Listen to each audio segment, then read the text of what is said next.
Primero de todo, os quiero dar las gracias a todos los participantes en esta mesa. Os daré a conocer a los oyentes con qué mesa estamos, con qué personas tan importantes en nuestros centros tan importantes en profesionales de nuestros centros de salud para poder llevar a cabo esta mesa. Y quiero presentar a la doctora Judith Sánchez. La doctora Judith es doctora en Medicina Física y Rehabilitación, es especialista en patología musculoesquelética y es la jefe de servicio de Medicina Física y Rehabilitación del Hospital de la Vall d'Hebron. Judith, gracias por estar con nosotros. Buenos días a todos. Buenos días. También os presento a Felipe Puya, es diplomado en logopedia. Él es logopeda del Hospital de la Vall d'Hebron y también en el Hospital San Rafael.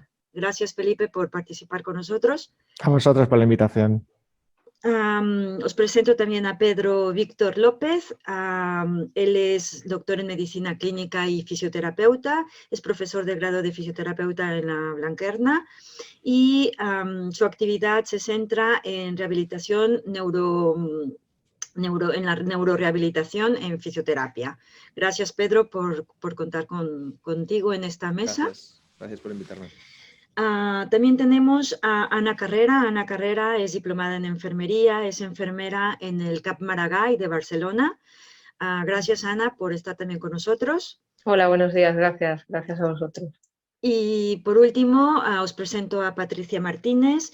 Ella es diplomada en terapia ocupacional, trabaja en un centro de gerontología, centro de residencia y además del centro de residencia trabaja en rehabilitación domiciliaria con personas adultas. Patricia, gracias también por tu colaboración en esta mesa. Gracias a vosotros. Muy bien, esta mesa está, como ya habéis visto, está formada por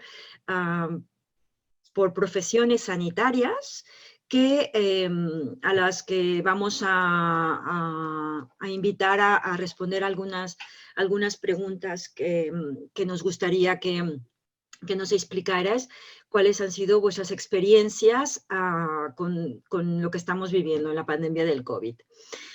Y vamos a dividirlo en diferentes bloques. Vamos a empezar con el primero, que son dirigido hacia cambios en los hábitos de trabajo, en los cambios que hemos tenido que hacer en nuestros hábitos de trabajo. Sabemos que todos tuvisteis que hacer muchos cambios en la rutina de vuestro trabajo para poder afrontar la situación de la pandemia.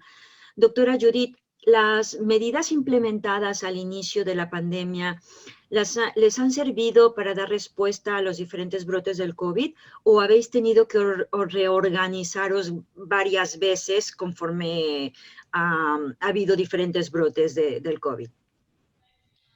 La verdad es que fue un duro golpe en este sentido. Nos tuvimos que reorganizar de una manera súbita y como pudimos, de la mejor manera que entendimos en la primera ola. Han habido claramente reorganización en la segunda y en la tercera ola, o sea que nos hemos ido adaptando a todas las fases de este año de la pandemia.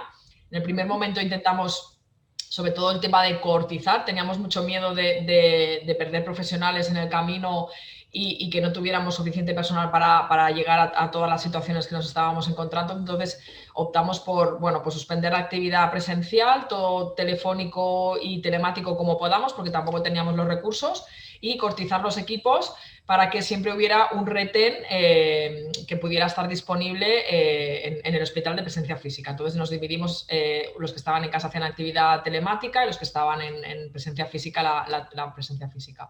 Y este modelo tuvo su lógica en la primera etapa, ¿no? En 2 o 3 meses. Luego, posteriormente, hicimos como una desescalada, hicimos el plan de desescalada. Entonces nos adaptamos otra vez a que teníamos pacientes COVID y pacientes no COVID, porque tendríamos que dar asistencia también a pacientes no COVID. Entonces hicimos otro modelo de desescalada y de cómo combinábamos las dos tareas, que hacíamos en un sitio, que hacíamos en otro, que no coincidieran en el mismo espacio pacientes ambulatorios con pacientes ingresados, paciente COVID con paciente no COVID. Entonces tuvimos que reorganizar otra vez todo el staff para poder dar atención a esta situación. Al principio con unas medidas más fuertes y luego ya como que nos hemos ido relajando y ya tenemos prácticamente ahora pues una situación de normalidad, que el COVID ya es como normal, entonces ya tenemos pues hacemos las dos actividades paralelamente como otra patología más en el servicio, o sea que ahora ya estamos en esa fase de decir, bueno, ya lo tenemos claro, ya nos hemos adaptado y ya sabemos pues qué tenemos que hacer cuando el paciente es COVID, cuando no es COVID y cuando es ambulatorio, cuando es ingresado. Ha sido todo un aprendizaje durante todo este año, no sé si os ha pasado a vosotros, pero un poco en este sentido de irnos adaptando a cada ola, haciendo cambios de estrategia, pero bueno, supongo que todo lo que se va implantando, hay cosas que se van a quedar y que se van a implementar y que se prolongarán cuando ya no tengamos esta situación. Fantástico, o sea, se ha ido asumiendo la situación y ha habido una adaptación, ¿no? Adaptación que nos lleva a saber cómo tratar a los pacientes con esta patología. Muy bien, Ana, tú como enfermera en el CAP, ¿cómo lo habéis vivido esto? Bueno, la verdad que en nuestro caso en primaria también ha sido un poco, bueno, como explicaba Judith, ¿no? Una reorganización constante desde el principio. En mi caso es un CAP en el que hay 3 equipos diferentes y entonces, bueno, la reorganización fue, ya digo, desde el inicio, desde tener que reagruparnos todos para atender una parte de los pacientes conjuntamente, independientemente del equipo al que perteneciéramos, de manera que podíamos centralizar algunas de las tareas. Claro, al principio fue muy complicado, como en todas partes, me imagino, porque era una mezcla de miedo, incertidumbre, protocolos nuevos cada día, tratar de ir organizándolo todo y eso compatibilizarlo con seguir dando asistencia a muchos pacientes que de repente veían que ya no podían venir, que muchísima de la asistencia empezó a hacerse por teléfono, cosa que no era, claro, no era tan habitual. Y entonces realmente yo creo que ha sido un esfuerzo permanente y sigue siéndolo, porque a día de hoy, claro, han ido pasando fases y hemos ido adaptándonos a cada fase, a veces un poco hacia adelante, a veces un poco hacia atrás. Ahora estamos en una fase en la que se da mucha más asistencia presencial que al principio, pero eso también requiere mucho esfuerzo porque, claro, no solo hay coronavirus, es que hay muchas más patologías que es cierto que realmente mucha gente tiene la sensación de que se han desatendido y no podemos decir que no sea cierto, porque todas las funciones relacionadas o las actividades relacionadas con coronavirus pues han ocupado tanto tiempo que es un tiempo que se le ha sacado a otro tipo de tareas. Entonces realmente es difícil, ¿no?, compatibilizar todo esto y dar una atención adecuada, porque es verdad que al final somos los que somos los mismos, sin contar con la gente que ha tenido que estar de baja. Entonces sí, realmente es una adaptación permanente y ya digo, y lo sigue siendo, y la readaptación es constante. Muy bien, perfecto. Muchas gracias, Ana. Más adelante hablaremos también sobre esto que habéis tocado, el tema de la doctora Judith y tú, sobre la telemática, la presencialidad, y esto lo hablaremos un poquito más adelante, retomaremos el tema. En la mayoría de centros sanitarios, para poder afrontar la situación, se tuvo la necesidad de trabajar en equipos, formando diferentes, utilizando todas las disciplinas que tenemos en los centros sanitarios. ¿Creéis que habéis trabajado de manera multidisciplinar, de manera interdisciplinar o transdisciplinar, pensando en que, o teniendo en cuenta que la multidisciplinaridad es que cada quien entraba y hacía su labor, o la interdisciplinariedad, pudiendo decir de que había un punto central donde comentaban sobre cada uno de los pacientes para ver cómo proceder y qué hacer? O transdisciplinarmente, que no sé, por ejemplo, Felipe como logopeda ya estaba vestido y preparado para entrar a una habitación y él entraría a hacer una valoración del paciente de deglución, por ejemplo, y a lo mejor hacía un poco de transdisciplinar, refiriéndose a que a lo mejor enfermería no estaba preparado para entrar en ese momento y le pedía que mirara la saturación de oxígeno, o auxiliares de enfermería le decían, por favor, fíjate si necesitamos entrar a cambiarle el pañal o hacer alguna higiene en especial, ¿no? Entonces, mi pregunta es esta, es la manera en la que habéis estado trabajando, ¿creéis que habéis formado grupos multidisciplinares, interdisciplinares, en necesidad de transdisciplinariedad? Felipe, ¿cómo lo habéis visto tú? Bueno, nosotros ya partíamos de un modelo bastante interdisciplinar. Entonces es verdad que con esta situación, pues lo que ha hecho es reforzar muchísimo más los vínculos con el resto de personal de planta. Es verdad que desde la unidad lo veníamos incorporando hace tiempo, pero es verdad que con los refuerzos en planta ha sido más que necesario la comunicación diaria y entender la situación que tenía el paciente en este momento. Esto nos facilitaba que muchas veces tenemos que asumir situaciones o trabajar de manera conjunta con otros profesionales de la planta de manera simultánea, porque coincidíamos muchas veces, nos pasaba, por ejemplo, con el equipo de fisioterapia. Al final hicimos una coordinación entre fisioterapia y logopedia para trabajar con los pacientes, por ejemplo, con cánulas de traqueostomía, que necesitaban pues trabajar toda la parte del cofasis y nosotros toda la parte de ilusión, y era muy interesante cómo podíamos entrelazar el trabajo del fisorrespiratorio y de la logopedia de manera conjunta con un fin común, porque te da muchísima más visión, mucha más globalidad del paciente. Y a su vez esto se podía extrapolar pues, con enfermería, pues en situaciones pues, más de situaciones de estrés, situaciones de caos, en el que pues, podríamos asumir ciertas cosas que podríamos haberlo pedido a la enfermera, pero en su momento, dada la situación, podíamos asumirlo nosotros perfectamente, como pues el aspirado, pues el cambio de posición, pues la toma de temperatura, saturación, etcétera, en función de las circunstancias. Pero sí, realmente lo que hicimos fue arrimar todas las profesiones, estar conscientes unas con las otras, mucha comunicación, que es lo que nos ha servido muchísimo durante toda esta etapa, es la comunicación constante con el resto de pacientes, de profesionales que estaban alrededor del paciente, y esto nos ha facilitado mucho el abordaje integral del paciente. ¿Os habéis sentido apoyados con las otras disciplinas? Totalmente, totalmente. Fantástico. Es que tuvimos una sensación, y esto lo podrá corroborar la doctora Judith Sánchez Raya, la sensación de unión. O sea, si algo vivimos fue, ahora no podemos flaquear, ahora tenemos que estar todos a una, y aquí no habían ni egos, aquí no habían ni territorios, aquí que era todos tenemos que sacar esto adelante. Y esa sensación es la parte más positiva que podemos destacar de esta situación, ¿no? Creo que fue Muy bien. interesante. Muy bien, Judith, coméntanos. Sí, realmente fue muy interesante y fue muy intenso como lo dice Felipe, ¿no? Nosotros tenemos la manía buena, porque estamos muy especializados, ¿vale? La cardiorrespiratoria, la rehabilitación respiratoria, la rehabilitación motora, el foniatra, entonces va el neuro el fisio de neuro, el fisio de cardio, el fisio de motor, el logopeda, el terapeuta ocupacional, ¿no? Tenemos todo el equipo organizado así. Y de golpe y porrazo desaparecieron, lo que dice Felipe, todos los egos y todo, no, esto es mío, esto lo hago yo, esto no te intrometas, esto no sé qué, que a veces nos suele pasar, y pasamos a una comunicación y hacer unas sesiones de pasillo, porque eran de pasillo improvisadas, para intentar aunar todos los esfuerzos, para intentar aunar con enfermería también, pues bueno, pues si la enfermera entraba por la mañana a darles las tomas de constancia y tal, pues yo entro por la tarde porque así saludo al paciente y estoy con él. O sea, es que de una manera, pero sin planearlo, o sea, no fue una cosa que nos dijamos, lo vamos a hacer así, no, fue espontáneamente sobre la actividad de decir, lo tenemos que hacer bien, vamos todos a una, vamos a aportar al paciente lo máximo, ahorrando el tema de entrar en la habitación 25 veces, 25 profesionales y cada uno mirando lo suyo, ¿no? Entonces esto fue lo más impactante, y esto pasó a nivel de rehabilitación y en el hospital a nivel global. O sea, nos sentábamos a una mesa el neurólogo, el neumólogo, el infectólogo, ¿sabes? Y fue espectacular cómo nos sentamos a la misma mesa y todos éramos iguales, los cirujanos, ¿sabes?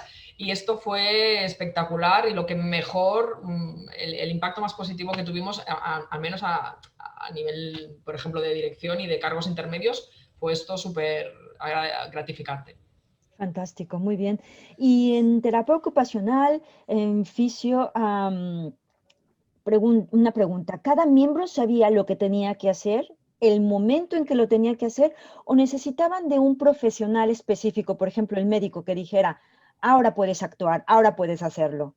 ¿O vosotros erais los que decidían, ahora es el momento de hacer esto? Bueno,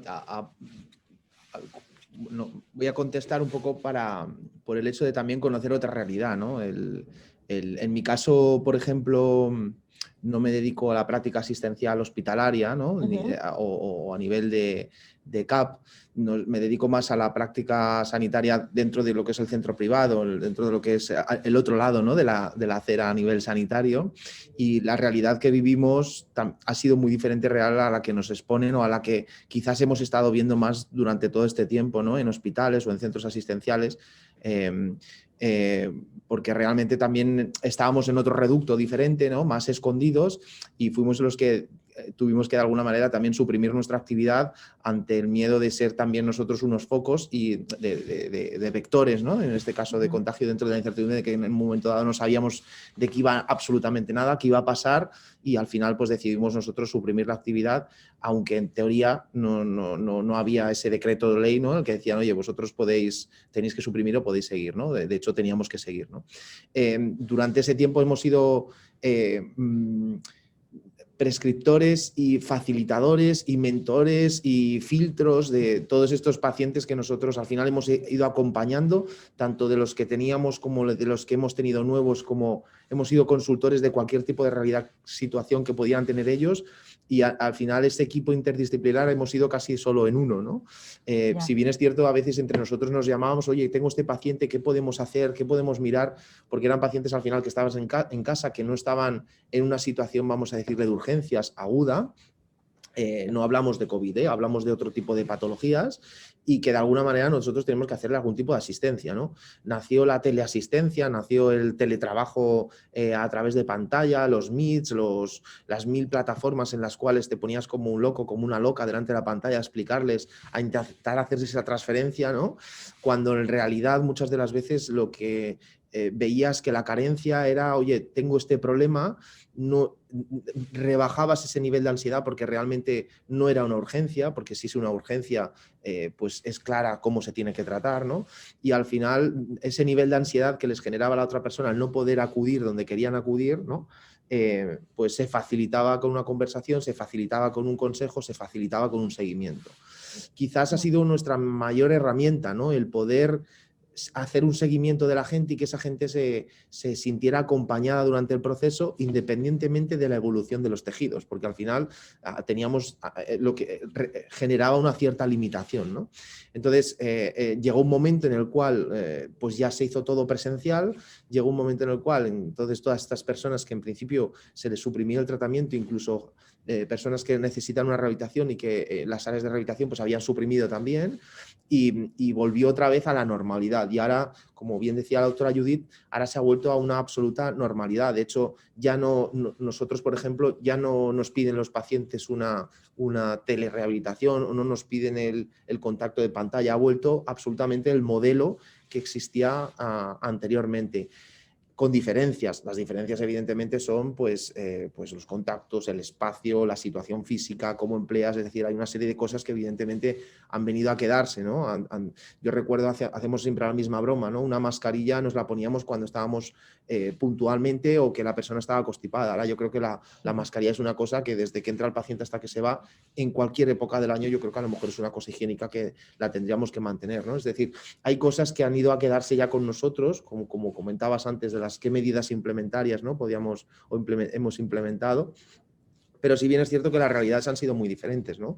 Sí que, como comentaba antes Felipe, Judith, ¿no? Que pues, o a lo mejor algún otro compañero o compañera de la mesa de hoy, pues que trabajaba en una realidad en que había un equipo interdisciplinar y entonces apoyaban, es un equipo de primera necesidad, una serie de historias. Claro, nosotros nos hemos visto en decir, oye, mira a ver qué pasa, y la única herramienta que teníamos era acompañar a la persona en la situación desde el punto de vista físico-terapéutico que se ha cortado, pues vamos a trabajar a otros niveles, ¿no? Entonces, para nosotros también ha sido un ejercicio de humildad y decir, oye, no solo somos poderosos por nuestras manos, sino también somos poderosos por acompañar a la persona, ¿no?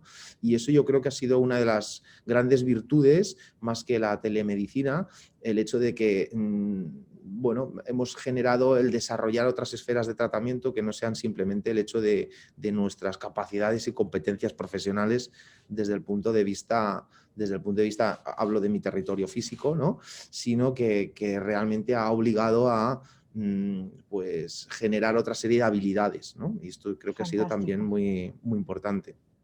Muy bien, Pedro, muchas gracias. Y en el plan de la terapia ocupacional, en esta situación, tú en la residencia podías actuar en el momento, Patricia, que tú creías necesario o necesitabas permiso, autorización del médico de la residencia o del director de la residencia, no sé, de alguna persona específica para que tú pudieras llevar a cabo tu trabajo, o eras libre de decidir o de orientar. Bueno, yo tengo otra experiencia diferente a mis compañeros, que en residencias estamos acostumbrados a trabajar en equipo interdisciplinar. Siempre se reforzó mucho esto y se hizo mucha formación a todos para ir cada uno con sus conocimientos en su disciplina y ponerlo en común para trabajar con el residente, haciendo reuniones periódicas, semanales, que en el PI, que es el Plan Interdisciplinar de Atención Individualizada, pero justo con la pandemia esto se ha esfumado. O sea, en mi caso ha sido al revés un poco. O sea, antes trabajábamos muy a la una, ¿no? Cada profesional ponía su grano de arena y para llegar a un objetivo. Hoy en día, en la pandemia, nosotros donde yo trabajo, la verdad que empezamos con brotes enseguida. Entonces sí que tuvimos que priorizar la atención de una manera que todos teníamos que hacer de todo, porque era una situación urgente. Lo que pasa que, en mi opinión, creo que se está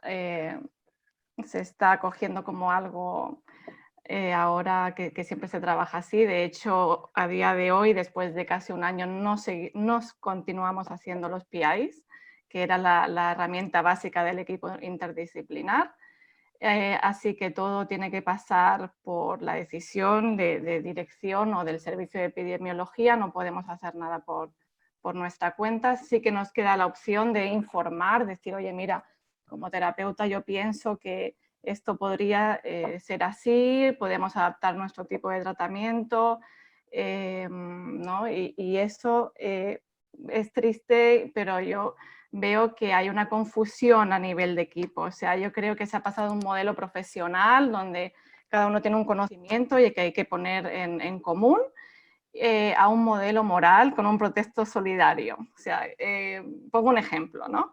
Que ayer justamente mi compañera fisioterapeuta me contaba, oye, mira qué me ha pasado, dice, estaba haciendo tratamiento en la planta porque los fisioterapeutas de momento no pueden utilizar el gimnasio, tienen que estar en la planta. Dice, estábamos celebrando el carnaval, ¿no? Con las auxiliares y tal, y los residentes estaban muy contentos, incluso algunos bailó, ¿no?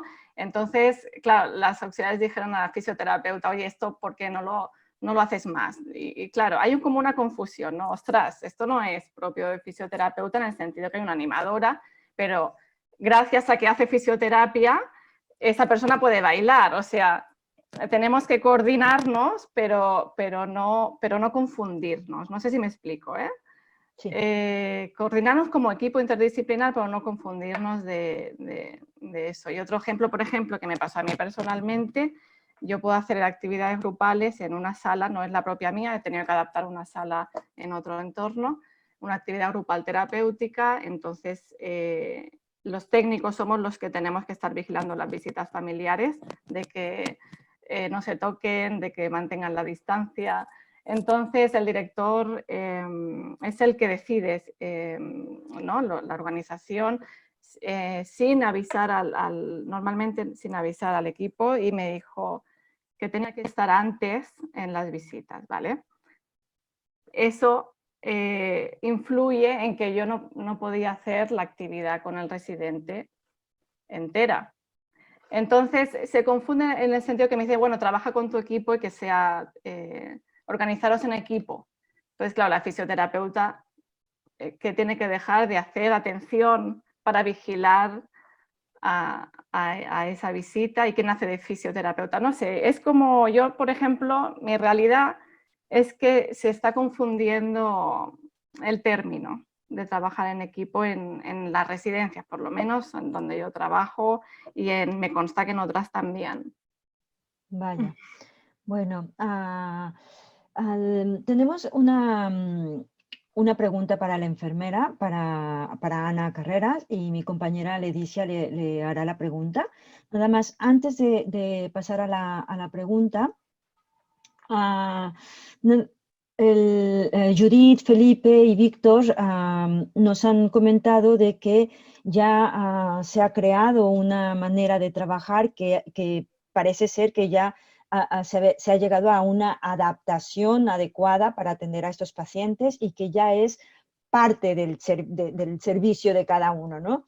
Que ya se considera de que tengo un COVID, pues he de actuar de esta manera, tengo otra patología, he de actuar de esta otra manera, ¿no? Y bueno, y en el caso de Patricia, pues es un cambio muy grande también que lo hemos hecho al revés, ¿no? En vez de haber continuado siendo un buen grupo de trabajo, pues se ha tenido que cambiar. Obviamente todos estos cambios se han hecho, me imagino, para protección máxima de los pacientes, sabiendo que en las residencias ha habido muchos contagios, mucho riesgo, y creo que se ha llegado al punto de necesidad de cuidado extremo para cuidar a la gente mayor, que también es la gente más frágil que podía sufrir del COVID.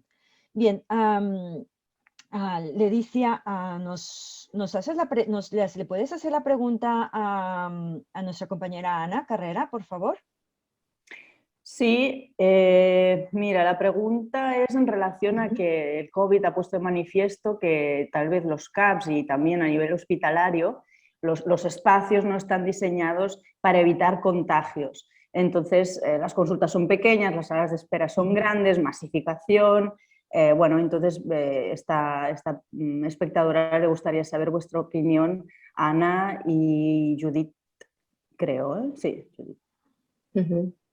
Bueno, en el caso del CAP, claro, se han hecho muchas modificaciones precisamente para evitar, ¿no?, esa posibilidad más alta de contagio. Inicialmente, claro, es que ha cambiado todo mucho porque los primeros días, claro, la situación era una y en pocos días al principio de la pandemia todo se ha tenido que reorganizar muy rápido. Entonces, dejamos de hacer prácticamente inicialmente visitas presenciales, excepto urgencias.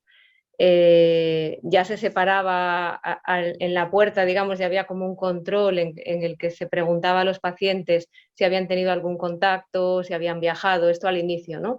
Ya se separaban los pacientes con posible sospecha, ¿no?, de coronavirus del resto de pacientes, y hubo un tiempo inicial en el que prácticamente solo había consulta de urgencias. Entonces, las salas de espera habituales en las plantas donde tenemos las consultas, claro, ahí no venían pacientes porque las urgencias también se separaron en otro lugar. Con el tiempo, cuando se fue reorganizando de nuevo, poco a poco, se empezaron a hacer más visitas presenciales.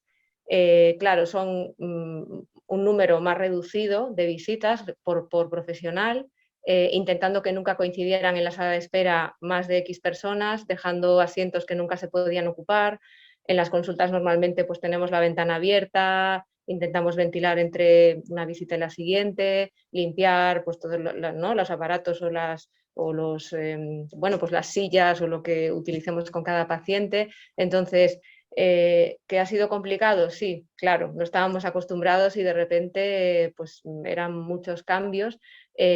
También se han utilizado salas, por ejemplo, en nuestro caso en la planta baja, pues a lo mejor una sala de formación que tenemos que era bastante grande, pues esta sala se ha reconvertido en una sala para, por ejemplo, para hacer los test. Las colas se intenta que se hagan al aire libre, por ejemplo, ¿no?, de pacientes que están esperando para hacerse las pruebas o pacientes que están esperando para ser visitados, se intenta que nunca se acumulen, ¿no?, muchos pacientes. Bueno, no sé si respondo más o menos a la pregunta, pero ya digo, ha sido como eso, readaptarse constantemente, y creo que hemos aprendido mucho también en todo este tiempo. No es igual lo que se hacía al principio que lo que se hace ahora, porque se sabe mucho más, yo creo, y bueno, pues por suerte sí, yo creo que hemos aprendido muchas cosas, aunque quedan muchas también por saber, ¿no? Gracias, Ana. Judith, ¿nos puedes complementar alguna cosa? Sí, nosotros desde el inicio nos preocupaba mucho el no poder atender a los pacientes no COVID, ¿no? Porque había gente que seguía con sus ictus y con sus fracturas y con ¿no? Y tenías que dar respuesta y teníamos que seguir trabajando en pacientes no COVID y nuestro esfuerzo fue sobre todo el diseño de las consultas para poder seguir atendiendo a pacientes. Entonces cogimos y las consultas las pusimos justo en la entrada, al lado de urgencias, en un box y nos avisaba la enfermera de la entrada cuando venía un paciente que necesitaba alguna valoración por el servicio de rehabilitación, por si necesitaba alguna consulta con el fisio, también dejábamos consultas extras, por ejemplo, nosotros en la entrada para que no entrara el paciente al hospital y lo pudiéramos atender porque lo necesitaba, ¿no? Luego, lo mismo, las salas de espera las dividimos en partes. Pusimos salas de espera allí en cualquier sitio, en los pasillos anchos, la entrada del hall, entonces hicimos salas de espera donde el paciente pudiera estar con seguridad para atender en la consulta, por ejemplo, cuando empezamos a hacer actividad en la consulta, y sobre todo para el tema de los espacios, totalmente de acuerdo con la pregunta que han formulado. Nosotros tuvimos la gran suerte, por ejemplo, que nos dieron el pabellón Olympics, que estaba aquí frente, y pudimos hacer todos los tratamientos de los pacientes aquí, o sea, no suspendimos actividad porque pudimos reiniciarla de una manera rápida en este pabellón y fue espectacular, pero bueno, ahora se nos acabó y ahora nos tendríais que ver porque nos lo cerraron el pasado 1 de febrero y nos hemos tenido que volver a reinventar otra vez a ver dónde ponemos estos pacientes que sigan haciendo tratamiento de una forma eficaz y segura, porque el ratio de pacientes por fisio ha disminuido, por terapeuta ha disminuido, evidentemente no pueden hacer la misma actividad que antes, con logopedia igual, entonces los tratamientos ambulatorios no pueden entrar en el hospital, tienen que estar fuera del hospital, pero no tenemos sitio fuera, entonces pues hemos adaptado la sala de espera de la entrada. La sala de espera de rayos se ha convertido en el gimnasio de neuroambulatoria, la sala de espera de consultas se ha convertido en el espacio de terapia ambulatoria, o sea, cualquier metro cuadrado del hospital aquí en Trauma lo hemos utilizado para hacer un área específica de tratamiento para que no coincidan pacientes, porque mi preocupación es no dejar a nadie sin atender. Muy bien. Porque se necesita atención a todos los pacientes, no solamente a los COVID. Claro que sí. Reinventar espacios cada día, tenemos un rediseño, a ver dónde podemos poner los respiratorios para hacer el COFASIS, porque no pueden estar en el mismo gimnasio que los trasplantados, porque ahora no se pueden... Bueno, es que ha sido es un constante la pelea de espacios. Así Porque, es. bueno, estamos en unas estructuras obsoletas, pequeñas, y que estábamos acostumbrados a hacerlo todo a la vez y masificado, y ahora todo esto ha cambiado. Sí, sí. Muy bien, realmente sí, en las capacidades, sobre todo de los que organizan, como es el caso de la doctora Judith, se está haciendo un ciclo continuo en el que la adaptación lleva a la inteligencia a más adaptación y más inteligencia y hay que irnos adaptando a todo y bueno, se está demostrando de que no, si se quiere, se puede, ¿no? Intentándolo y se hace todo por ayudar a las personas que dependen de nuestra ayuda. Y fantástico, muy bien. Vamos a pasar a unas preguntas dirigidas ahora sobre el tratamiento. En muchos centros sanitarios se ha optado por hacer una atención a distancia y a menudo hasta después del primer contacto telefónico no se decide quién va presencialmente a hacer una atención presencial o quedamos con una atención telefónica. La población no está acostumbrada a esta práctica clínica. Los que hacéis telemedicina, ¿cómo veis a los pacientes? ¿Cómo están afrontando los pacientes esto de la telemedicina?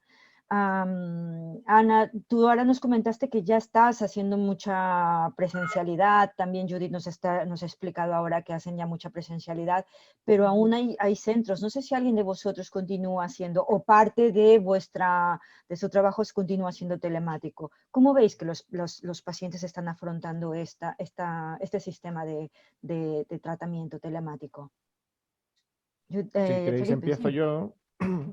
Vale, nosotros establecimos el trabajo de telelogopedia, que hicimos un proyecto de telelog. Justo al principio, cuando bien comentaba Judy, nos tuvimos que coortizar, por esta parte del equipo lo que hacía era trabajar sobre el proyecto de telemedicina para poder dar cobertura a aquellos pacientes que por las circunstancias no podían recibir el tratamiento presencial.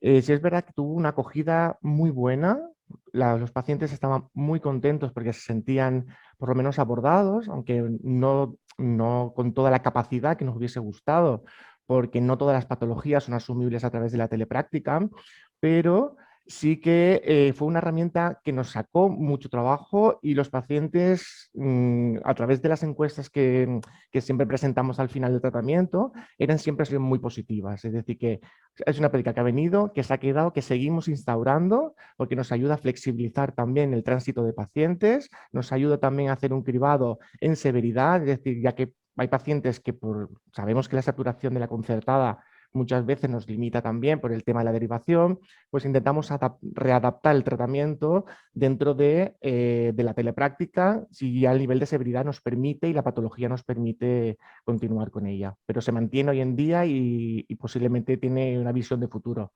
actualmente.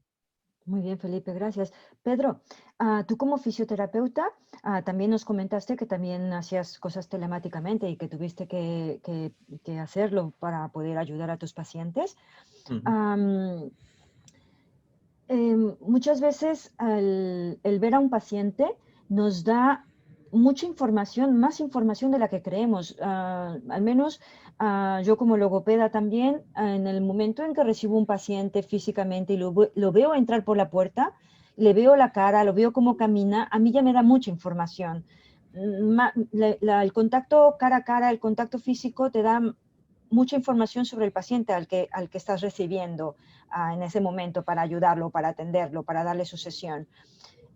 Mi pregunta hacia ti, Pedro, como fisio es, a ti, el no poder ver a los pacientes físicamente, el no tener contacto directo con el paciente físicamente, sino a través de una cámara, ¿te ayuda? ¿Te es suficiente para poder orientarlo en el diagnóstico y poder tratarlo?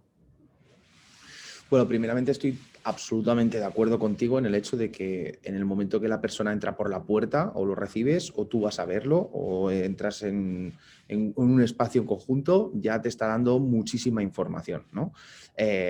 Toda esa información de alguna manera es como si estuviéramos adiestrados a reconocer ciertos patrones, ¿no? Y luego los ponemos en contraste de cara en la exploración o cuando los vamos a evaluar, ¿no?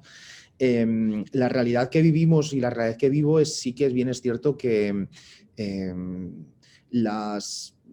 el afrontar el tratamiento o el afrontar una visita telemáticamente era mucho más fácil o es mucho más fácil cuando ya conoces previamente al paciente que cuando es una primera visita. Es decir, la primera impresión que tienes con el paciente, la primera evaluación o te consultan por primera vez a través de la pantalla, por así decirlo, te ves absolutamente limitado, ¿vale? Es decir, dices, ¿y por dónde empiezo? Vale, sí, puedo empezar por la entrevista, puedo preguntar, puedo semiestructurar una serie de cosas, puedo generar una serie de evaluaciones más subjetivas, puedo anotar, pero luego todo eso falta contrastarlo realmente con otras herramientas más exploratorias que estamos, bueno, o nos han adiestrado o estamos más acostumbrados, ¿no? En este caso, a tocar, ¿no? Esto también ha dado lugar a que evaluemos otras cosas en las cuales a través de la pantalla podemos desarrollar, como es cómo te mueves o cómo te has movido o cómo afrontas todo el movimiento desde casa sin estar yo ahí delante, ¿no?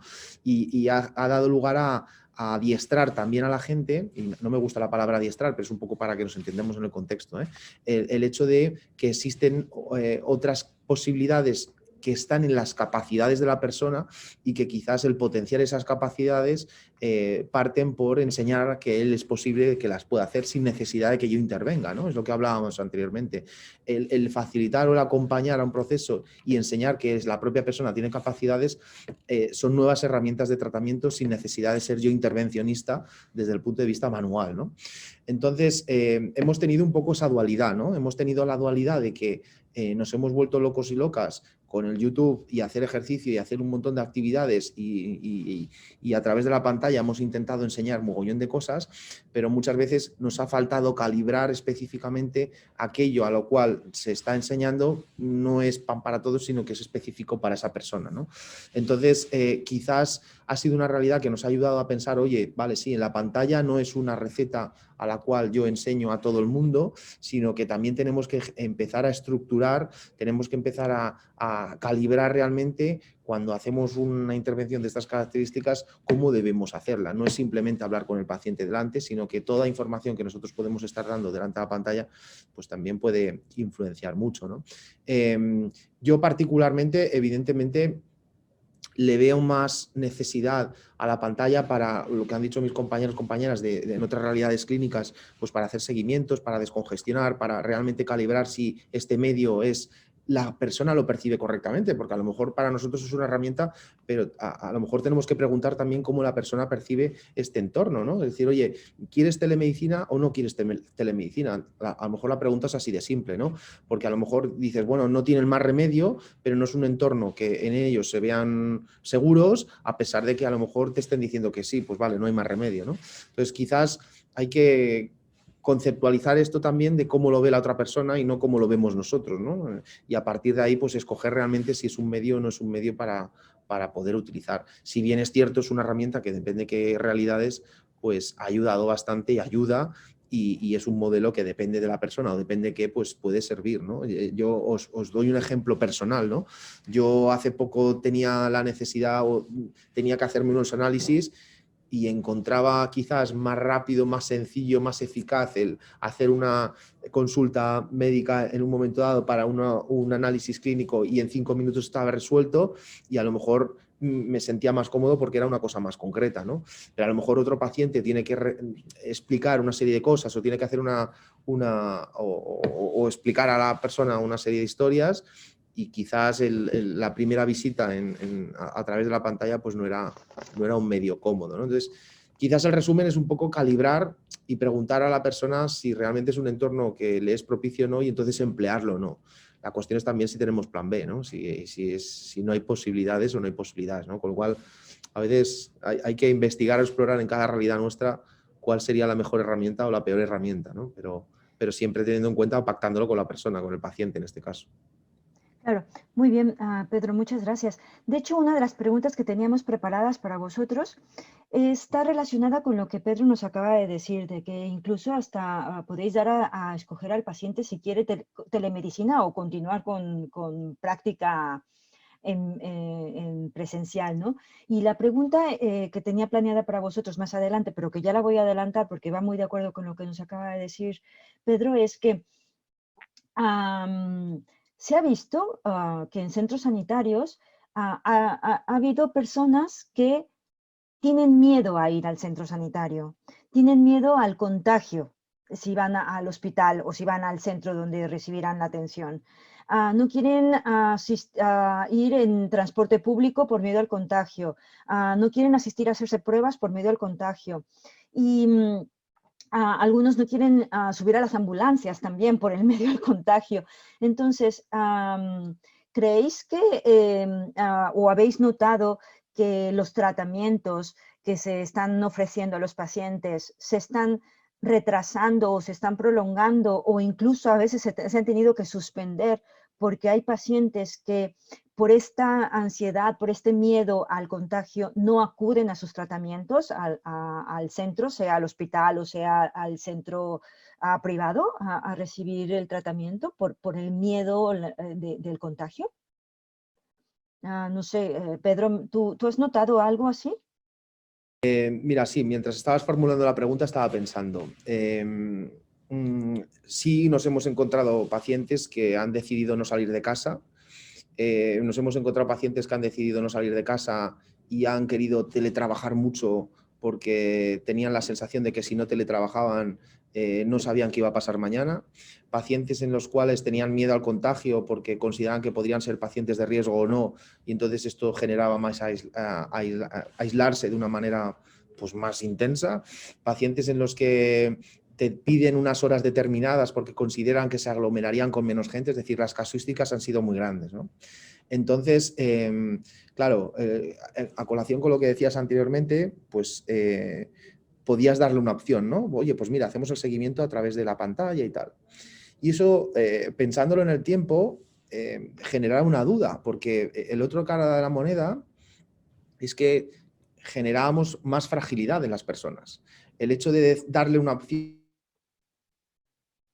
a quédate en tu reducto, no te preocupes, ya te adapto yo, hacía que esa persona la hacemos más frágil, es decir, potenciamos más una situación de miedo, potenciando más una sensación de una decisión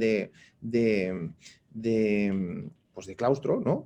Lógicamente por la incertidumbre en la que estábamos viviendo o lógicamente por la situación en la que veíamos fuera, ¿no? Y esto es un poco la crítica, ¿no? Es decir, al final depende de cómo nosotros abordamos a este tipo de pacientes, los podíamos hacerlos más frágiles. También es cierto que toda la información y todo el bombardeo de información que teníamos fuera de todos los medios era, pues, como hemos vivido todo, ¿no? Algo bélico, algo peligroso, algo muy malo, quédate, no te muevas, ¿no? Quizás esa información ha generado más fragilidad aún, ¿no? Y muchas veces las cosas que hemos tenido que combatir nosotros es en la persona, es decir, oye, vamos a buscar unos términos medios, vamos a buscar otro tipo de estrategias, pero vamos a generar conductas que no te fragilicen más, ¿no? Porque estamos alimentando estos miedos, estamos alimentando estas ansiedades y estamos alimentando estas conductas restrictivas de las cuales se ha visto que hay muchas cosas que no tienen por qué ser de esta manera, ¿no? Entonces, plantea dudas, ¿no? Y yo creo que es un gran debate el que se podría generar en ese sentido, de cómo de alguna manera esta situación ha generado más fragilidades y a veces más fragilidad en los pacientes y a veces como también nuestros abordajes en pro de mejorar otra serie de cosas los hemos vuelto también más frágiles, ¿no? Eso es un poco, no sé, es un poco el planteamiento que me he planteado, ¿no? Sí, sí. Felipe, doctora Judith, vosotros en vuestras agendas habéis visto reducción, ya no de pacientes con COVID, sino reducción de otros pacientes que no quieran venir a hacer el tratamiento por miedo al contagio y que sé que me dirán que no, pero que os hayan quedado horas o ratitos libres porque no han acudido a sus terapias. Yo hablo desde mi realidad, desde logopedia, y esto no lo vivimos. Es decir, el paciente acepta la realidad de venir. Es un paciente que normalmente trabajamos patologías muy agudas que no pueden ser intervenidas a veces en unos centros concertados, por lo tanto, siempre tienen mucha predisposición a la presencialidad, quitando algún caso excepcional, un paciente pues inmunodeprimido, pues a lo mejor algún trasplante ovipulmonar muy frágil, que decidimos nosotros conjuntamente que no viniese. Quitando cosas puntuales, por lo general la vuelta a la presencialidad está teniendo una buena acogida y los pacientes lo agradecen, la verdad. Y no tenemos esa suerte de que se nos queden esos ratitos libres, ya nos gustaría, pero porque se solapa con otros seguro. O sea que, pero en principio, por lo general, la sensación de miedo actualmente existe en una población muy pequeña, una parte de la población muy pequeña, pero no es la sensación general que yo podría describir cuando contactas con los pacientes. Muy bien, Judith. Yo comparto lo mismo que opinión con Felipe, quizás por el ambiente donde estamos, ¿no? Pero sí que es verdad que por ejemplo, nosotros en el servicio nos negamos a hacer primeras visitas telemáticas porque dijimos que una primera visita telemática en rehabilitación física era como un poco difícil, ¿no?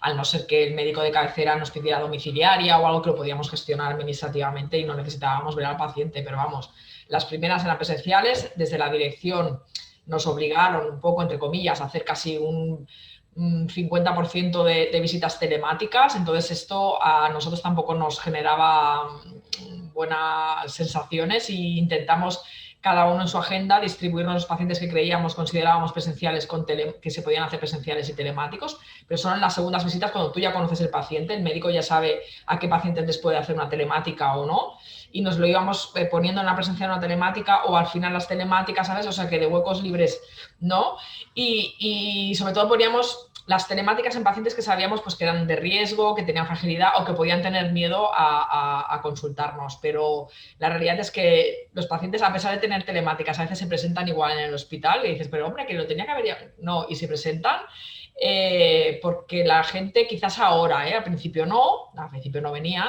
pero ahora ya la necesidad de explicarle al terapeuta, al fisio, al médico el problema y que alguien les escuche físicamente, no sé, supongo que Ana también tendrá que decir, antes los entendían que no había que ir al ambulatorio ni que había tal y todo el mundo aguantaba en casa, pero ahora ya creo que el miedo, hay población que sí, pero que no es la mayoría de la población.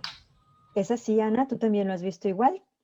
Sí, bueno, estoy de acuerdo con lo que comentáis y es verdad que el abanico es muy amplio, ¿no? Yo diría que todavía sigue habiendo bastante gente, o al menos nos estamos encontrando con bastante gente que no quiere venir, a pesar de que tú los llamas y les ofreces una visita, pues para hacer los controles que en otra época se habrían hecho ya hace tiempo y se han pospuesto, pues hay gente que todavía dice, me da miedo ir, prefiero más adelante, no te preocupes.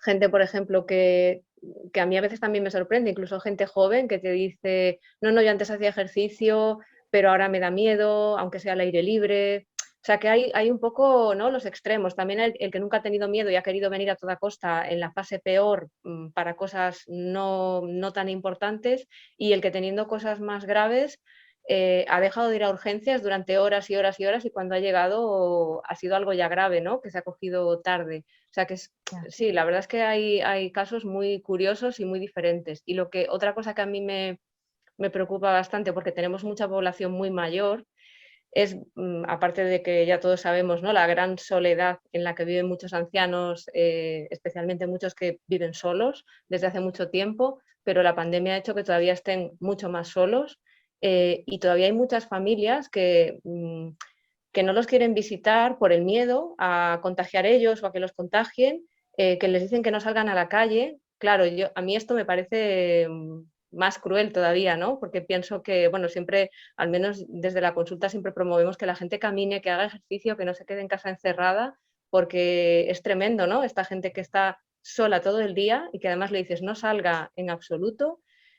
Claro, a mí esto me parece grave, ¿no? Y estoy viendo muchos casos supongo que todos los vemos, ¿no?, de gente mayor que en unos meses ha perdido, ¿no?, ha perdido mucho a nivel cognitivo, a nivel funcional, y esto sí que es una pandemia brutal, ¿no? Y es muy duro también para con los pacientes con los que ya teníamos un vínculo desde hace tiempo, verlos antes y después. Cuando puedes volver a verlos te das cuenta de que no es la misma persona, ¿no? Y esa parte del seguimiento que muchas veces ha sido telefónico, es cierto que ha habido mucha gente que lo agradece muchísimo y que aunque solo sea una llamada le da mucho valor, pero también es verdad que hay mucha otra gente que cuando la llamas, pues lo que verbaliza al final es que se ha sentido muy abandonada porque no ha tenido coronavirus y que nos hemos dedicado solo a atender ¿no? Un poco a veces la percepción es esta, ¿no?, que hemos dejado de atenderlos por el coronavirus.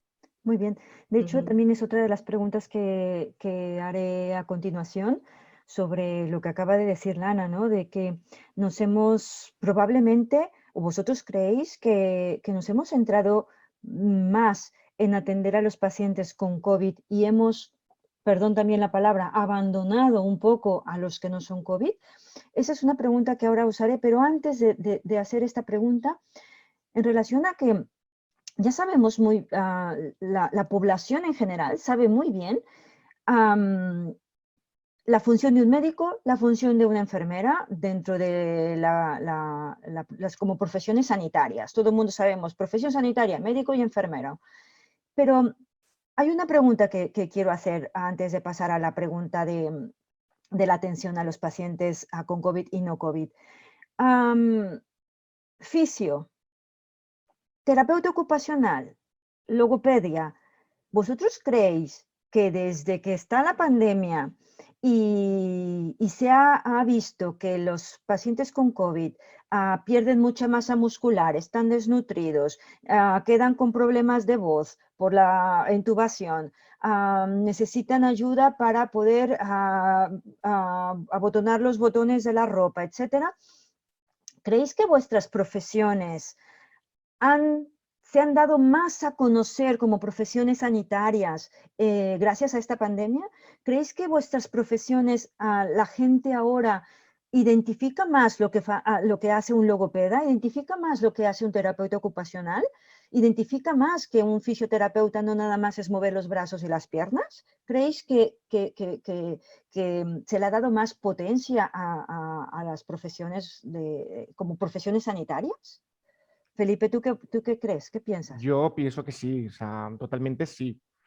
Aparte hemos vivido una realidad, por ejemplo, en intensiva, que llevamos de manera puntual, pero no era un área donde estuviésemos de una manera fija.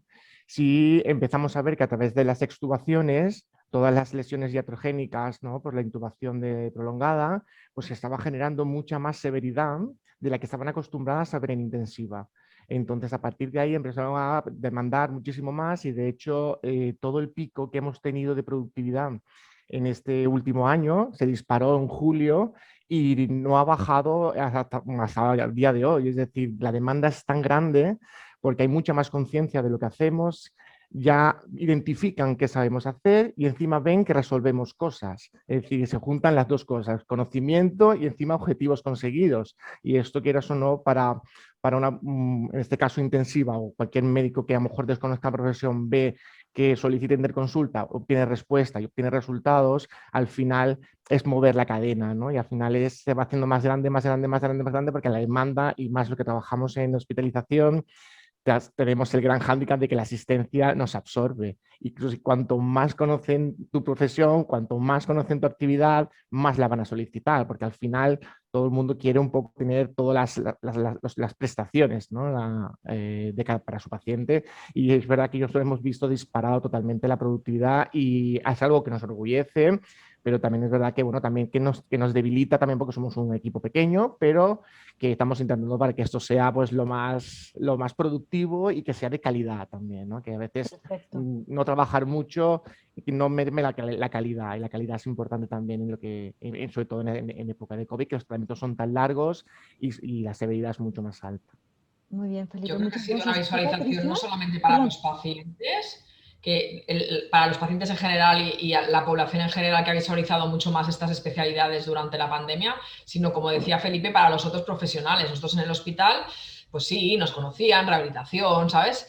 Pero bueno, no sabían a veces el terapeuta, pues oye, pero ya está haciendo, no, es que una cosa es la terapeuta, otra cosa es el fisioterapeuta, otra cosa es el logopeda. Entonces yo creo que ha sido un auge en este sentido de conocimiento de la realidad y lo que aporta un profesional de logopedia, lo que aporta un profesional de terapia. Nosotros, por ejemplo, pues en la UCI tampoco había pisado la UCI nunca un terapeuta y también aportó lo suyo, y el fisioterapeuta igual, que ya lo conocían, pero encima, pero hay motor, hay fisio de neuro, pero también, o sea, que no solamente es el mogi-mogi, que tradicionalmente se nos entendía rehabilitación como el mogi-mogi, ¿no? Entonces, ha sido no solamente el reconocimiento del paciente, de los pacientes y de la sociedad que lo han entendido y lo han visto, sino también los profesionales del entorno. Muy bien. ¿Y tú, Patricia, tú también crees, piensas igual? ¿Piensas que tu profesión de terapeuta ocupacional se ha visto la necesidad o se ha dado a conocer como profesión sanitaria? Pues eso espero. Eso espero. La verdad que yo, que también hago domiciliaria, es verdad que cuando voy al domicilio y a lo mejor piensan que también soy la fisio, le explico, no, mira, yo soy la terapeuta ocupacional, también tenemos pacientes post-COVID, voy a ver cómo es tu autonomía, si podemos recuperar que tú seas más independiente en tu casa o en tu entorno. Entonces lo agradecen quizá más porque se está viendo que hay una gran pérdida a nivel funcional de las actividades de la vida diaria, ¿no? Incluso el motivar a que ellos puedan o acompañar a hacer alguna actividad significativa en su día a día. No hace falta que sea solamente lo básico, sino algo más instrumental o algo más de ocio incluso, y acompañarles en este proceso. Entonces ahora como que se diferencia más y estar más atentos, espero, a que se reconozca esta figura. Y en residencias estamos en ello. De hecho, en las terapeutas ocupacionales ahora estamos, que se nos reconozca como asistencia directa, ya que nos diferencian de nuestros compañeros fisioterapeutas, enfermeras, auxiliares médicos, que ellos tienen un complemento por ese servicio, ¿no? que de las profesiones sanitarias, y los terapeutas de momento no. Y estamos, no sé, a ver si esta situación nos ayuda a conseguirlo. Muy bien. Pedro, tú a nivel no hospitalario, mucha gente sabe, o sea, la gente la oye hablar de los fisioterapeutas, pero muchas veces lo asociamos solamente para cuando tengo un problema después de una cirugía de rodilla, ¿no? ¿Tú crees que ahora se asocia también a una ayuda de recuperación funcional general después de haber sufrido una enfermedad como es el COVID? Bueno, yo creo que se han mezclado una serie de cosas que el producto final ha sido muy positivo. Y es que yo creo que el mensaje que nos ha quedado claro desde el principio es que nos tenemos que mover, da igual cómo nos movamos. Y el hecho de que nos tengamos que mover, que era uno de los mensajes en los cuales nosotros como fisios pues también siempre inducíamos, ¿no? Siempre, y ya no hablo del movimiento, hablo ya del movimiento activo, ¿no? El mantener estas capacidades, el trabajar estas capacidades y el movimiento es una de las cosas que nos ha quedado bastante aquí grabada desde el primer día, ¿no? Esta información ha sido muy buena. Luego nosotros en nuestros ámbitos hemos recogido las secuelas de los que se han movido demasiado, ¿no? Se han movido sin calibrar, sin saber qué intensidades, y son los que ahora estamos recogiendo, ¿no? Con lo cual también podemos decir que nos ha dado más trabajo. Pero también es cierto que de cara a la profesión ha ayudado a conocer diferentes especialidades en diferentes ámbitos hospitalarios, principalmente en diferentes especialidades también, y a nosotros ahora nos vienen todas aquellas secuelas que desde el punto de vista respiratorio post-COVID pues, han podido tener, y secuelas que han podido tener desde características pues, del propio paciente crítico o del propio paciente que ha estado durante un tiempo hospitalario o las que han venido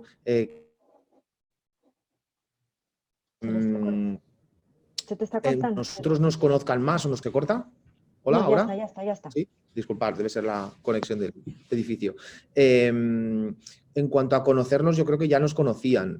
Lo que sí que es cierto es que ahora yo creo que ha sido como, ahora todos estamos como más cercas de todo el mundo, ¿no? Entonces, al estar más accesible, no es que nos conozcan más, sino que ya lo vemos como más accesible, ¿no? Quizás esta sea la palabra, ¿no? Nos ven como más accesibles. Y como tienen más en la cabeza el hecho de que nos tenemos que mover y el movernos es bueno y el moverse es prevención, van más alineados ahora a nuestro discurso de que realmente moviéndote previenes una serie de cosas y no solo las previenes, sino que a la vez las estás tratando. Perfecto. Entonces, ese discurso quizás nos escuchan más ahora porque han tenido durante todo este tiempo el mensaje de decir muévete, ¿no? Entonces, hay ciertas cosas que evidentemente ya no solo han venido también para tratarse como cuando tienen una patología o han tenido una disfunción, sino para poder prevenirlas, ¿no? Para generar conductas mucho más saludables. Muy bien, muchas gracias. Bien, la pregunta que habíamos quedado pendiente antes de pensar qué pensabais vosotros sobre si vuestras profesiones habían llegado a mayor conocimiento para la población en general. Nos había quedado la pregunta de que somos conscientes de que antes de que viniera el COVID ya existía falta de personal sanitario. Había listas de espera, había presión asistencial, la sigue habiendo. ¿De qué manera creen que la falta de personal ha afectado a la atención de los pacientes con COVID?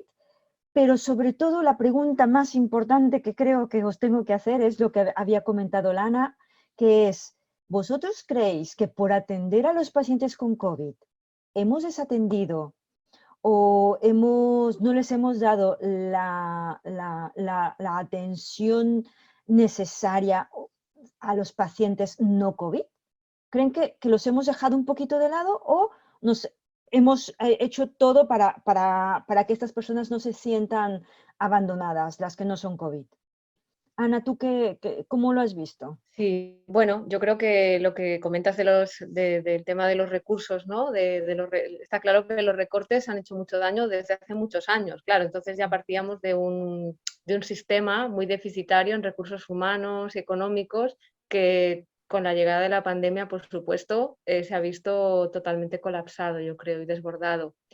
Que se ha intentado dar la mejor atención posible en cada momento, sí, yo creo que desde el punto de vista de todos los profesionales, lo que comentabais también antes, ¿no? Yo creo que todos hemos intentado estar ahí, esforzarnos al máximo para dar lo mejor de nosotros, pero claro, con muchas limitaciones que ya estaban antes y ahora pues todavía peor, ¿no? Creo que sí, que se ha dejado de atender en condiciones a mucha gente, no por falta de interés, sino porque, por ejemplo, en mi caso o cualquiera de mis compañeros enfermeros o enfermeras o médicos, del tiempo que antes podíamos dedicar a atender pacientes en consulta y a citar pacientes en la consulta, de repente el planning de cada profesional estaba lleno de tareas relacionadas con coronavirus que había que atender también, porque pues en mi diario, digamos, pues tenía que a lo mejor pasar X tiempo haciendo test o X tiempo en la puerta filtrando pacientes y otra serie de cosas derivadas del coronavirus, agendas interminables de pacientes que solicitaban atención por temas relacionados con coronavirus y esas agendas tenían que salir cada día adelante entre todos, haciendo montones y montones de llamadas y de intervenciones que, claro, estaban ocupando un espacio de tiempo que antes se dedicaba a otras cosas. Entonces, claro que ha habido mucha gente que yo entiendo que se sienta desatendida, pero muchas veces porque es que realmente no llegábamos, ¿no? Sobre todo en la fase más crítica, yo creo que esto ha sido general. Entonces, claro que la falta de recursos se nota mucho más en una situación como la que estamos viviendo. Y por supuesto que todos esos recortes de los años previos, pues ahora todavía han sido más, ¿no? más evidentes. Claro, y teniendo en cuenta estos recortes de los años previos que ahora lo estamos sufriendo para poder dar cabida a todos los pacientes con COVID, más los pacientes que no lo son, ¿creéis que podremos llegar a asumir a los pacientes no COVID, a los pacientes COVID, más la atención de los pacientes post-COVID que necesitan atención a largo tiempo? ¿En nuestras agendas cabrá todo? Felipe. Bueno, aquí ¿Tú que no estamos tienes ya espacio en tu con agenda? encaje de bolillos, ¿no? Aquí un poco. Yo creo que principalmente ahora debemos de reforzar los vínculos, yo creo que con los recursos que tenemos, principalmente con la concertada.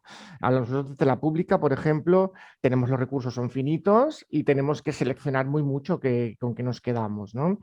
Pero también es verdad que tampoco podemos externalizarlo todo porque lo que haríamos es ahogar el único recurso que tenemos, que es la consulta, el centro concertado. Entonces yo creo que hay que buscar aquí en la balanza y ser aquí como muy analíticos con cómo, cuándo y por qué elegir a nuestros pacientes, es decir, sin dejar de dar cobertura a ninguno. Pues a partir a lo mejor por patologías, por nivel de severidad, porque si es verdad que lamentablemente, como comentaba Ana antes, pues todo el déficit que ya veníamos trayendo en salud, pues es verdad, los centros concertados, los sistemas que tienen, pues son bueno, pues la formación no es del todo completa, no podemos derivar cualquier tipo de patología. Entonces, creo que lo importante es analizar con lo poquito que tengamos, intentar que sea lo más equitativo y sobre todo que beneficie totalmente al paciente, que no dejemos de hacer ningún paciente por hacer, que tengamos que reforzar las agendas como sea, que demos 1000 vueltas a las estrategias, que la telemática sea también un desahogo para parte de esta población, pero que no sea el único recurso, pero tampoco el único recurso sea la presencialidad, sino buscar el equilibrio entre todo. Es verdad que hoy en día, por lo menos a día de hoy, tenemos un mucho más equilibrio en cuanto a esto, porque es verdad que una vez que se abren los centros concertados podemos externalizar más cosas y nosotros que ya partimos de cierta estabilidad, a pesar de los repuntes, partimos de cierta estabilidad terapéutica, entonces ya tenemos como muy por la mano el tema de la selección de pacientes, cuando sí, cuando no, la intensidad del trabajo y la continuidad. Muy bien, ¿alguien de vosotros queréis comentar alguna cosa sobre la atención? Bueno, yo solo querría añadir que, claro, yo reivindicaría mucho más el fortalecimiento del sistema público.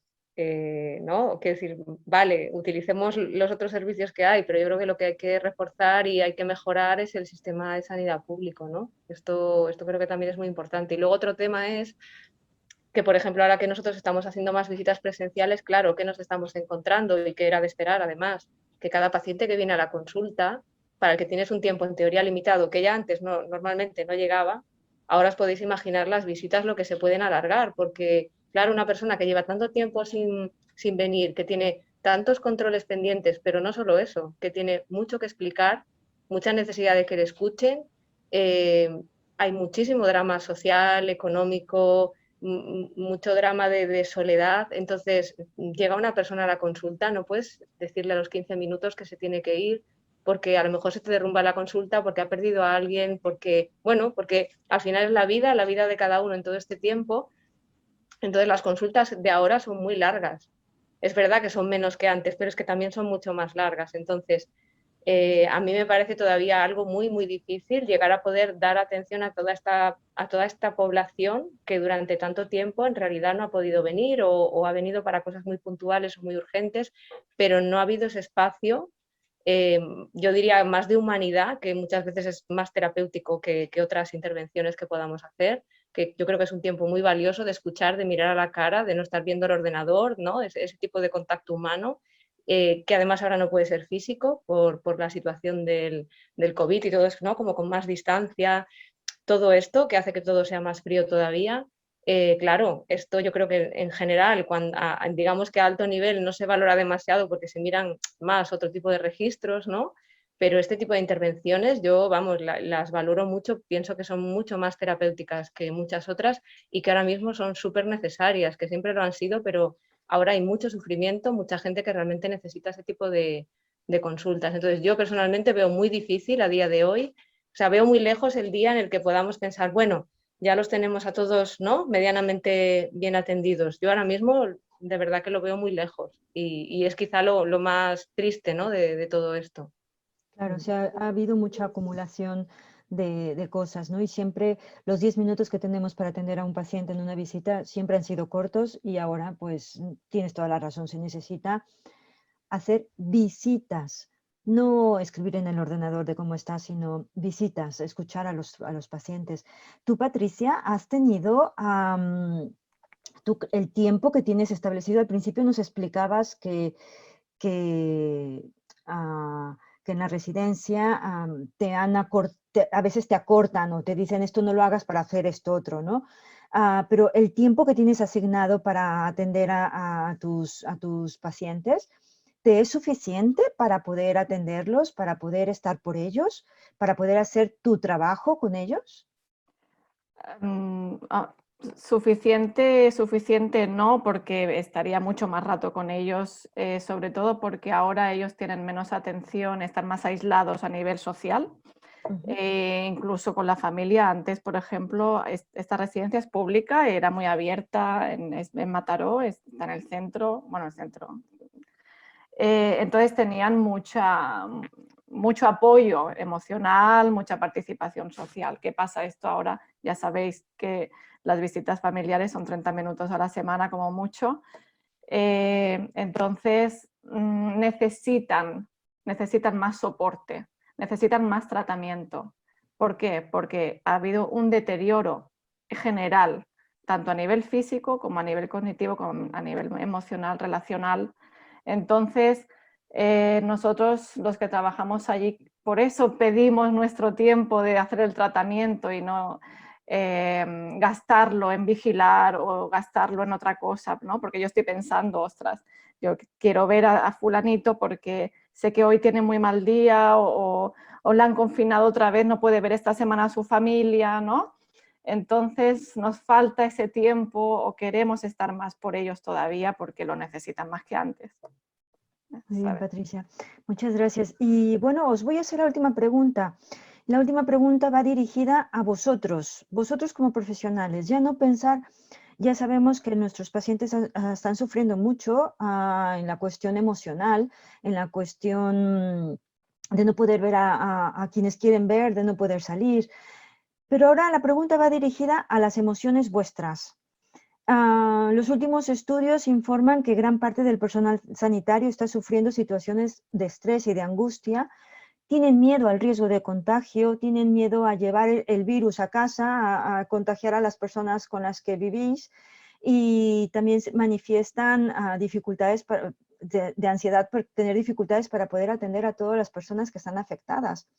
El COVID es una enfermedad desconocida, ha producido mucho miedo, incertidumbre, ansiedad, nerviosismo para el personal sanitario. Vosotros, como profesionales, ¿cómo habéis enfrentado esta situación? ¿En vuestros puestos de trabajo habéis tenido algún programa de soporte emocional para vosotros o vosotros los habéis tenido que arreglar solos? ¿Teníais algún acceso a algún grupo o algún grupo que los escuchaba, algún psicólogo, algún psiquiatra, alguien que pudiera estar por vosotros en algún momento de no puedo más emocionalmente? ¿Alguien que me quiera comentar algo? Comento. Sí, Claro, eso depende de la situación también personal de cada uno, el momento que esté viviendo, cómo lo está viviendo. Sí que al principio la verdad que había un gran estrés y miedo porque no sabíamos qué estaba muy bien pasando y veíamos cómo la gente empeoraba, porque muchos compañeros nuestros también se infectaron, incluida yo. Entonces, el miedo ese a lo desconocido más que nada, ¿no? Con el tiempo sí que el departamento abrió un programa de ayuda emocional que es vía telefónica, entonces podías acceder, cualquier trabajador podía acceder. Pero yo creo que mis compañeros de trabajo pensarán parecido a mí en el sentido de que nosotros, aún hoy en día, lo que tenemos miedo es a las restricciones, o sea, a que nosotros, por ejemplo, podamos dar positivo, cómo va a influir en las restricciones a la gente mayor. Porque ¿no? El sentimiento de culpabilidad, ostras, por mi culpa, ¿no?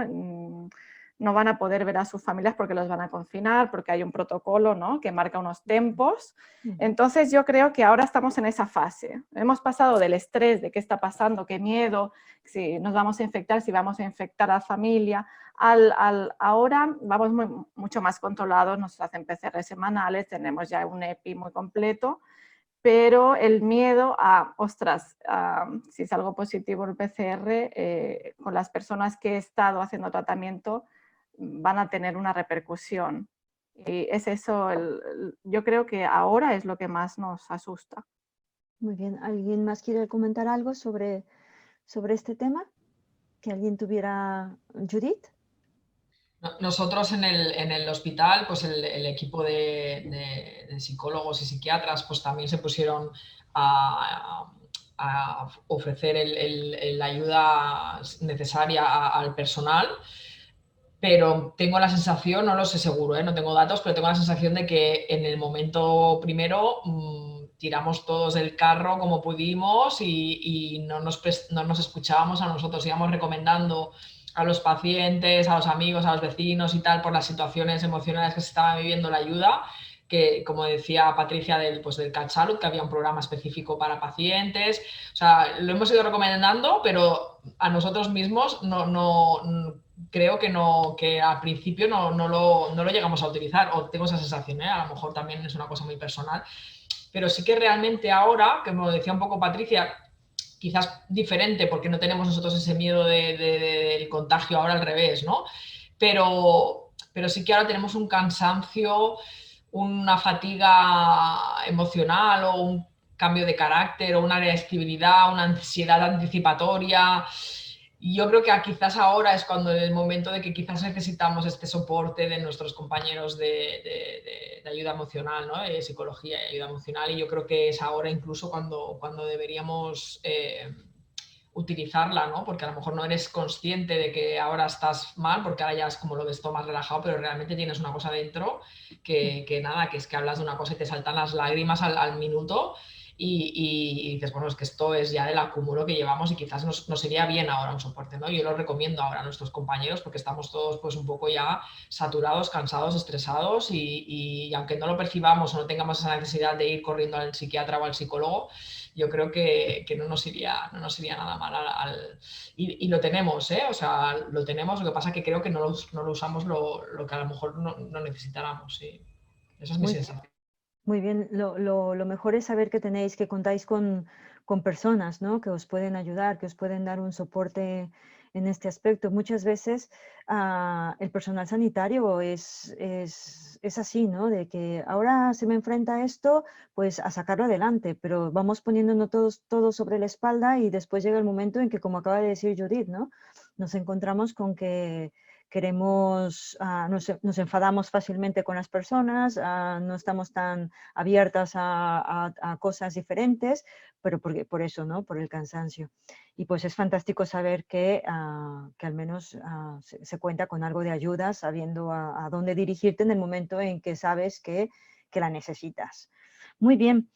Pues no sé si alguien de vosotros quiera hacer algún otro comentario con referencia a alguna de las experiencias, algún comentario que quisiera dar al público, a nuestros oyentes.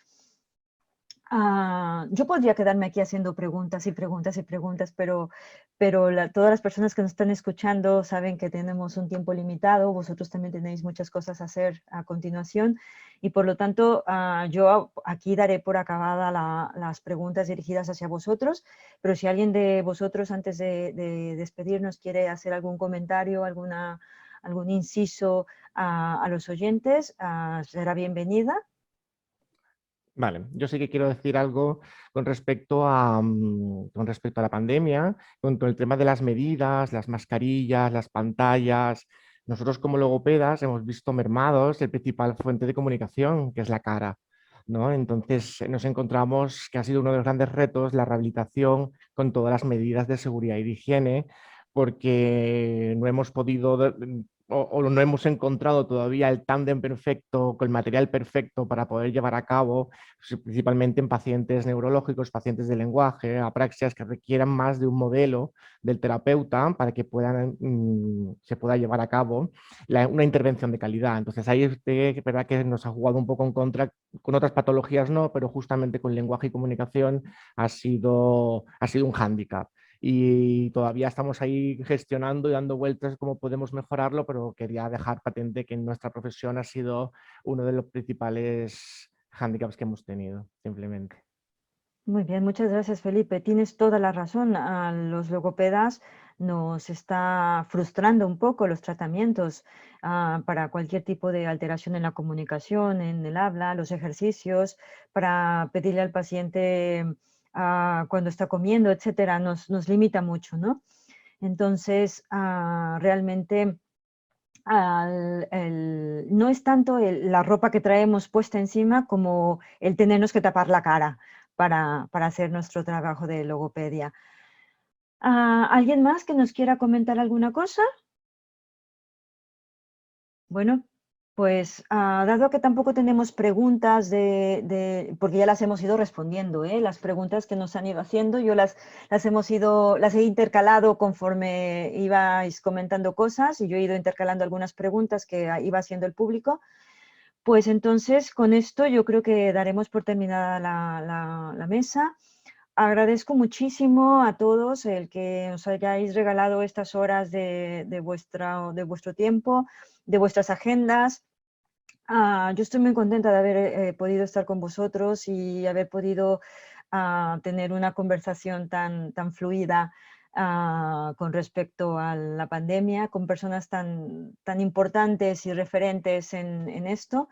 Y pues os doy las gracias por vuestro tiempo. Pedro, muchas gracias. A Felipe, Judith, Patricia, Ana, gracias por todo. Gracias. Gracias a vosotros. Luego. Gracias. Adiós, muchas gracias. Hasta luego.